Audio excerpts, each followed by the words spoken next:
संगीत धारा SPW application बहुत ही बारीकी से संगीत सिखा रहे हैं।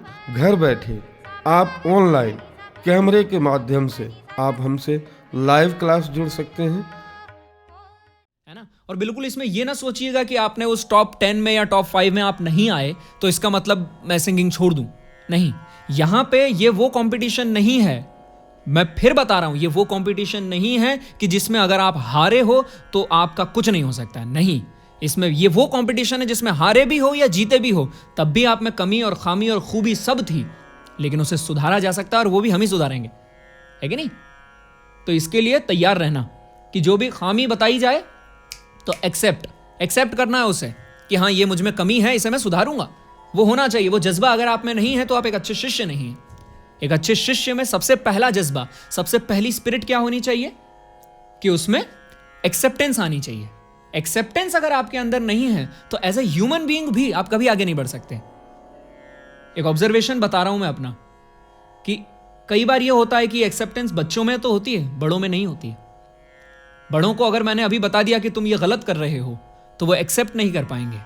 और कब एक्सेप्ट नहीं कर पाएंगे? जब उनसे छोटी उम्र का कोई उन्हें अगर बता रहा है तो बिल्कुल ही नहीं कर पाएंगे। तो प्लीज उम्र पे मत जाइएगा यहां पे कि कई लोग ऐसे हैं जिनके मैं बेटे की उम्र का हूं, कई लोग ऐसे हैं जिनके मैं पोतों की उम्र का हूं, कई लोगों की मैं भाई की उम्र का हूं। तो भले ही जो भी मुझे मानना है आप मानिए, लेकिन मैं जो चीजें बताऊंगा वो आपके फायदे के लिए हैं, है ना। उसमें आपकी कहीं नुकसान नहीं हो जाएगा। अगर मैंने बता दिया कि तुम्हारी लय खराब है और लय का ये सुधार कर लो, तो मेरे ख्याल से आप सभी लोग यहाँ सीखने ही तो बैठे हो, हारने जीतने थोड़ी बैठे हो, है ना। सीखने बैठे हो ना, यहाँ सीखने के लिए तो आए हो। तो अगर मैं नहीं बताऊंगा तो कौन बताएगा, है ना। कई बार ये हो जाता है, मैं तो ठीक है, पर मैंने ये चीज ऑब्जर्व करी है स्टूडेंट्स में कि गुरु की बात का बुरा मान लेते हैं। मैं तो अपने आप को गुरु कहता भी नहीं, मैं तो सिर्फ ये कहता हूं कि मैं मदद कर रहा हूं आप लोगों की। पर जिनको गुरु मानते हैं हम उनकी बात का भी बुरा मान जाते हैं कि अरे यार उन्होंने डांट दिया हमें। अरे गुरु नहीं डांटेगा तो कौन डांटेगा तुम्हें? राह चलता आदमी तो डांटने से रहा। और अगर वो डांट भी दे तो उसकी डांट का फर्क भी नहीं पड़ना चाहिए तुम्हें, या उसकी तारीफ का भी।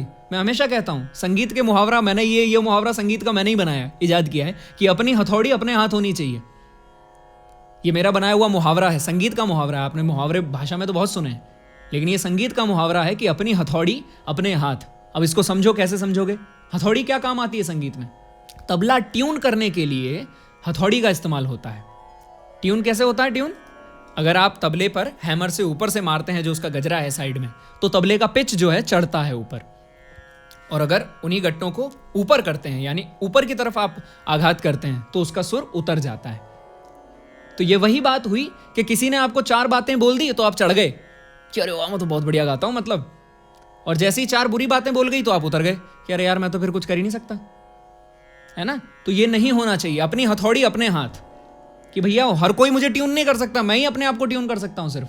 कि जब मैं चढ़ाऊं अपने आप को तो मैं कह सकता हूं हाँ I am the number 1 singer.